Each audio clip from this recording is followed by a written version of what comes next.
Great. Well, welcome everybody, and thank you for being here tonight. The first extreme winter weather storm of the year will technically really arrive later tonight. Temperatures have been in the 20s all day, but it's been feeling like somewhere in the teens as we've gone through the day, and it's only going to get colder.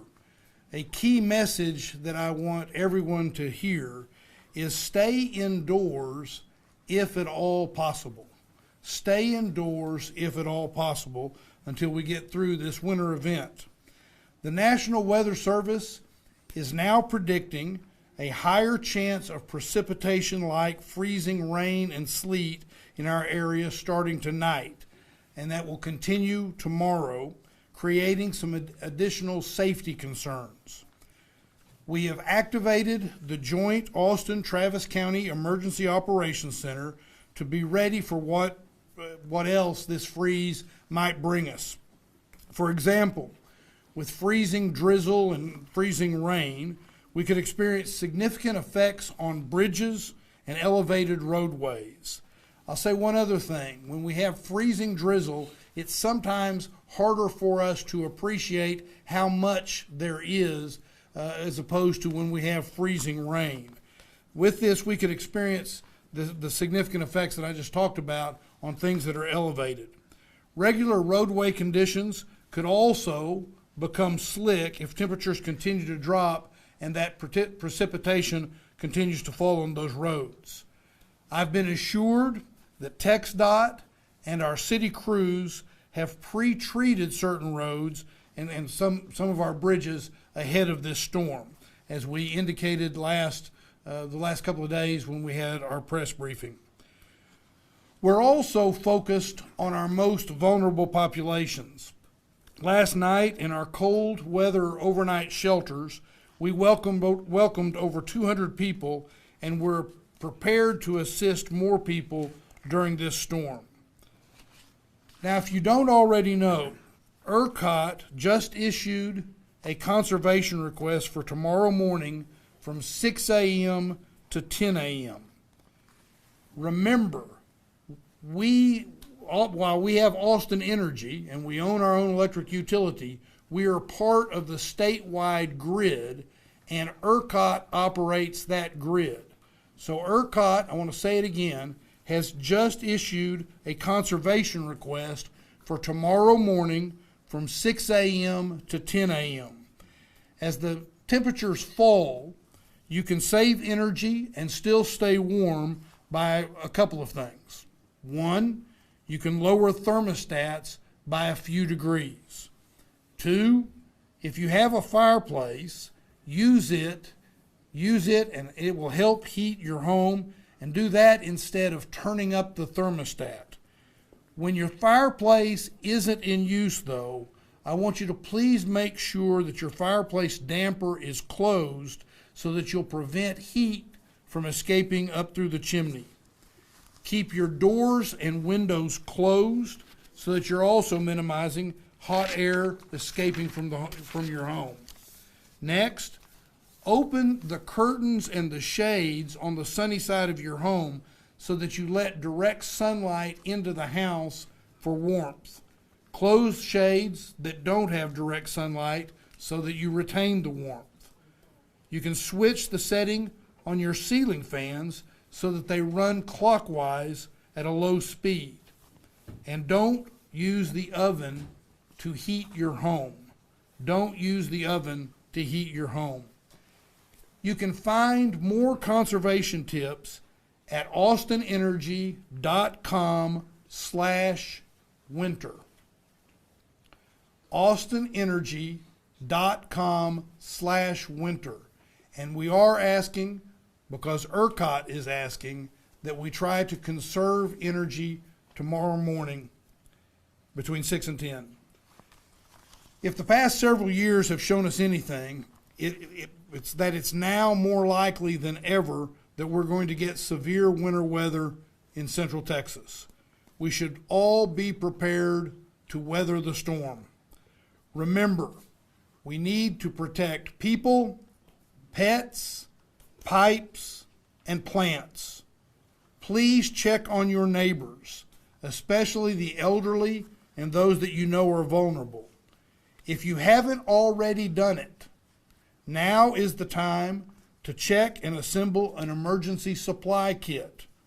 Check your flashlights, charge devices, and external power sources, and sign up for outage text alerts at outagemap.austinenergy.com. outagemap.austinenergy.com. Please remember to bookmark and check austintexas.gov/alerts. austintexas.gov/alerts, and tune into the local news stations for the most up-to-date information.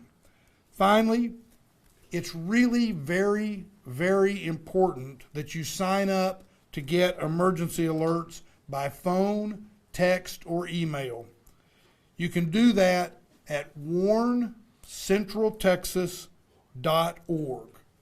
warncentraltexas.org.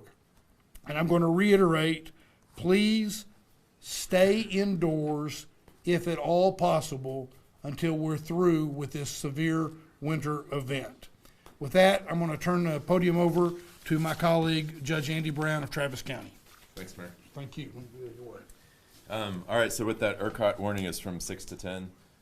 Should be welcome news to the college students of the area who can just go ahead and sleep until 10 o'clock tomorrow, as it is Martin Luther King Day, and there aren't classes most places. So I'm County Judge Andy Brown. Thanks, y'all, for being here today. I want to thank Mayor Watson and the emergency management teams of the city and Travis County for preparing and coordinated county and city response efforts as we continue to receive updates. The frigid temperatures are here, and it's expected to stay this cold for the next few days. The National Weather Service has issued a winter weather advisory that as of right now is in effect until noon tomorrow, which is Monday, January 15th around noon. That means we might see some freezing rain and possibly some sleet overnight into tomorrow. Travis County's Office of Emergency Management continues to coordinate the readiness and response efforts of all of our Travis County departments, as well as communicating with 21 cities, towns, and villages across Travis County.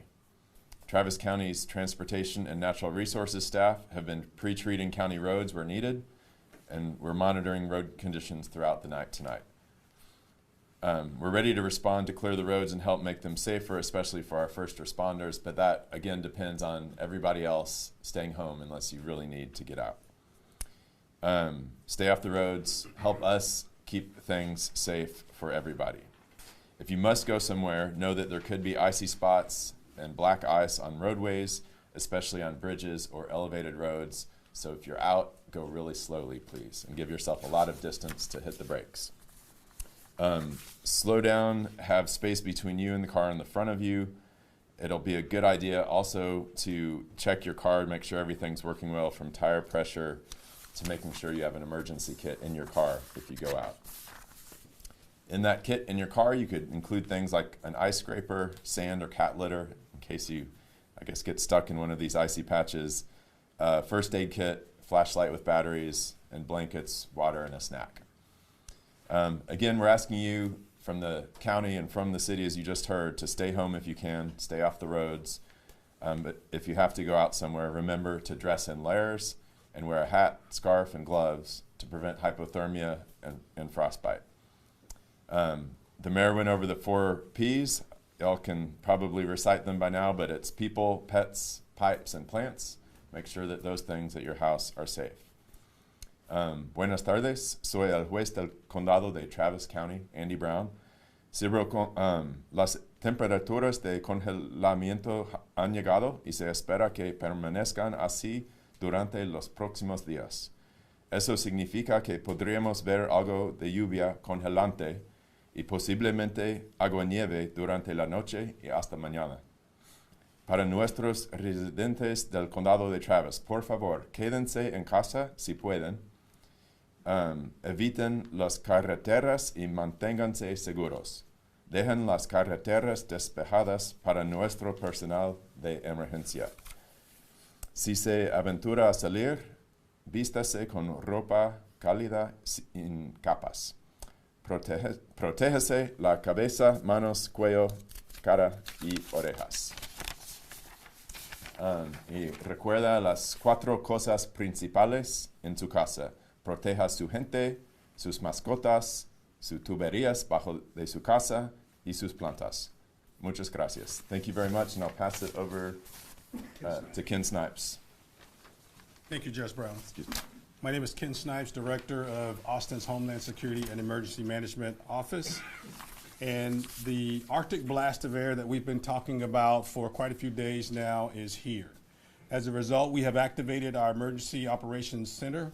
What this means is that our Homeland Security and Emergency Management staff, along with Travis County Office of Emergency Management, Travis County Transportation and Natural Resources, Travis County Sheriff's Office, and representatives from Austin Transportation and Public Works, Human Resources, Police, Fire, EMS, Cap Metro, Public Health, Parks and Recreation, Austin Libraries, the Homeless Strategy Office are all here and ready to respond, as well as others as needed. Right now, we are focusing on monitoring for weather impacts. Our priority is to ensure the safety of everyone in our community, especially our most vulnerable. We are ensuring the major roadways have been treated for continued access to hospitals for our emergency responders. TxDOT, as well as our city staff, have treated many of our roads in our areas, including Burleson Road at FM 973, Slaughter Lane at Brant Road, South First Street at Lady Bird Lake, Congress Avenue at Lady Bird Lake, Breaker Lane at Mopac, and Loop 360 at Mopac. Additionally, crews are working to treat additional roads as well. We have also started shelter services. Anyone needed a warm place to stay for the night should go to One Texas Center at 505 Barton Springs Road between the hours of 5 p.m. and 8 a.m. to register to be transported to a shelter. Anyone needing transportation to a shelter after 8 p.m. can call 311 to request assistance. We are operating these shelters 24 hours a day through at least Tuesday and possibly longer if needed. Due to the MLK holiday, most city facilities are closed tomorrow. We will be operating our warming centers open, including Little Walnut Creek, Ruiz Branch, and Terrazas Branch between the hours of 9 a.m. and 6 p.m.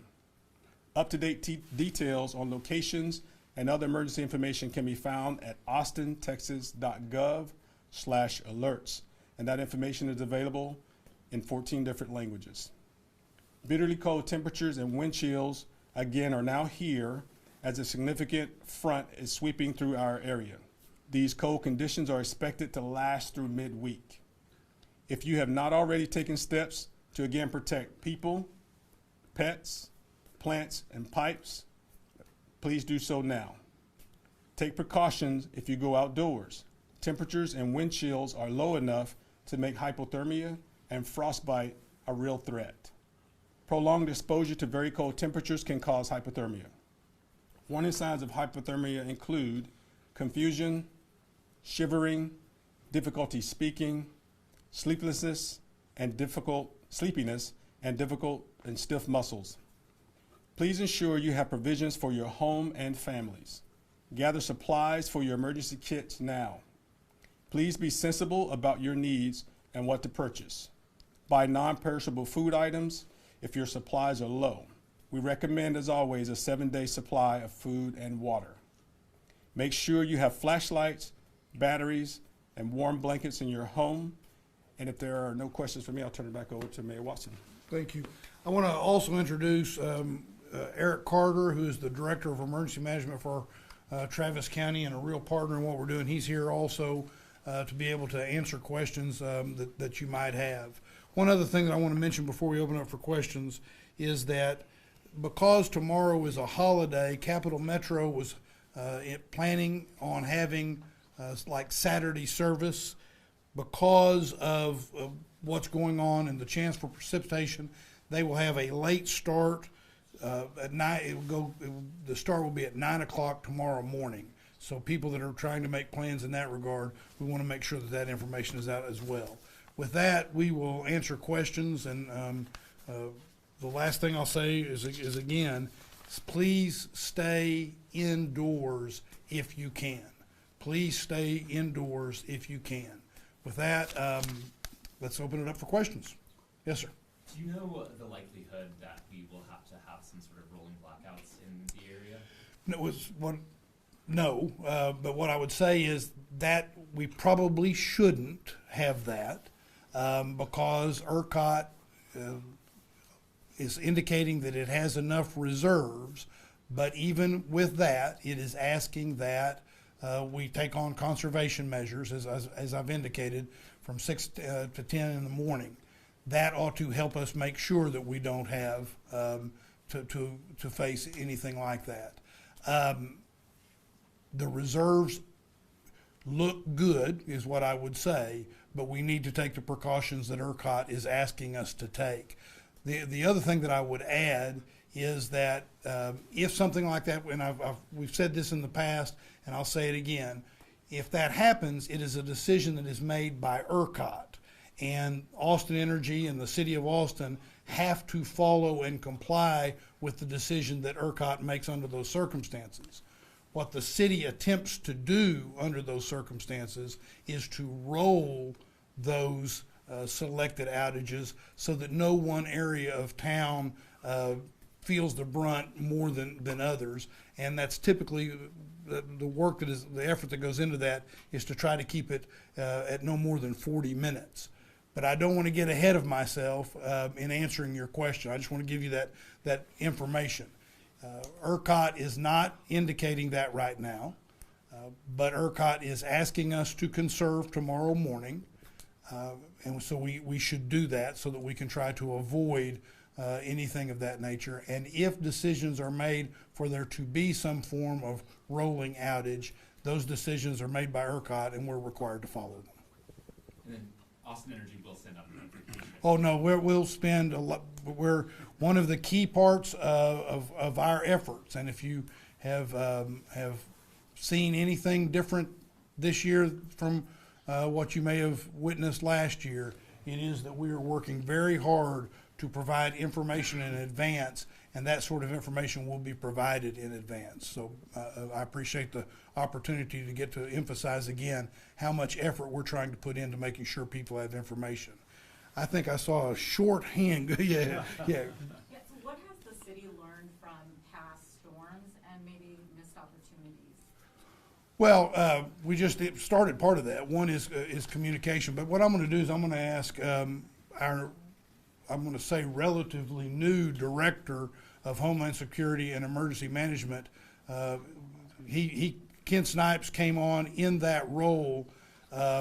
He came on in that role this year, and a part of what he was charged with was to do what you just suggested in the question: learn from past mistakes, learn from missed opportunities, and learn what best practices might be. And a lot of that has been instituted over the past year to get us to this point. As I bring him up to give some examples of that and talk a little bit about it, I do want to say, though, and I want to emphasize, that in these weather events, there will be things that are unanticipated. There will be things that even the best laid plans can't prevent. And as in answer to the previous question, there are things that we're not in control of from time to time. That's one of the reasons we emphasize so strongly preparedness. We're doing everything we can to make sure we're prepared for those things that we can control, and we want people to have the information so that they can also prepare, so that if something does happen, we mitigate the circumstances of that. But with that, let me turn it over to Ken. Thank you, Mayor Watson. To answer that question, I think it's important to remember kind of where we started. So as the mayor indicated, one of the things that we wanted to do was look back at issues from the past and kind of consolidate some of those. So what we've done, working with our partners from Travis County, the City of Austin Homeland Security Emergency Management Office has taken a comprehensive look at the storms that we've had from 2021 and the storm from this year. Some of the things that we've really focused on is early messaging, getting messaging out early, communicating often, and making sure that people know how to prepare in their homes, what readiness looks like, and what they should be thinking about as they put their readiness kits together and put their plans together. We're also looking to our neighbors to the northern states that deal with this type of weather on a regular basis. As climate continues to change and we're starting to see the impacts of that area, we're having these storms much more often than in the past. We're putting together all of the knowledge that we can into a comprehensive response package. We're activating a little bit earlier now than we might have in the past, just to make sure we're taking a leaning forward or forward leaning posture as we start to get ready for these types of events. So I would say the main things to take away from this is readiness and just making sure that we're paying attention to the things that we're asking people to do. And please take the time to sign up at warrencentraltexas.org. Well, we'll take one more question. Somebody have anything? Last year, I know highways were closed for a period of time because the conditions got so bad. Do you foresee that happening this time around? You know, as I said in my opening comments, because there's precipitation and potential for freezing drizzle starting in the next couple of hours and going forward for a little while, we're anticipating that bridges, overpasses, those sorts of things may have some freezing conditions. I've been assured, as I indicated, that TxDOT and City of Austin crews, and you just heard the judge indicate that Travis County crews have been out trying to pre-treat roads. Again, the preparedness that Mr. Snipes talks about to pre-treat roads. The hope is that what happens is, because it's freezing drizzle, I say the hope, what is anticipated, I think, is that while you can have some freezing conditions, what is that it will dissipate after the sun comes up and the weather conditions will allow for that to dissipate, hopefully fairly quickly. But that is also why we emphasize, and I've now said it I think 3 times, and I know the judge said it twice, I think I counted. So we're now at least up to 6, and if we're not, I'll say it over and over again. Stay inside if at all possible. If you don't have a reason to be out, enjoy the holiday, but do that inside and don't be out on the roads because we want everybody to be safe, and we can't anticipate everything that might happen in that regard. Judge, you want to say anything in closing? Just thanks y'all very much for covering this tonight. It's extremely important to make sure that our emergency crews can do what they need to do. So if you can, stay home, like the mayor said. And thanks to the press who's here for covering this important message. Thank you. Thank you, Mayor. Thank you, and I'll wind it up by saying, okay, you got it? I want to again refer everybody to austintexas.gov/alerts, austintexas.gov/alerts, and warncentraltexas.org. That's a good way for you to stay prepared, but stay indoors if at all possible. Thank you all very much for being here. Thank you, sir. Thank you. Thanks, man.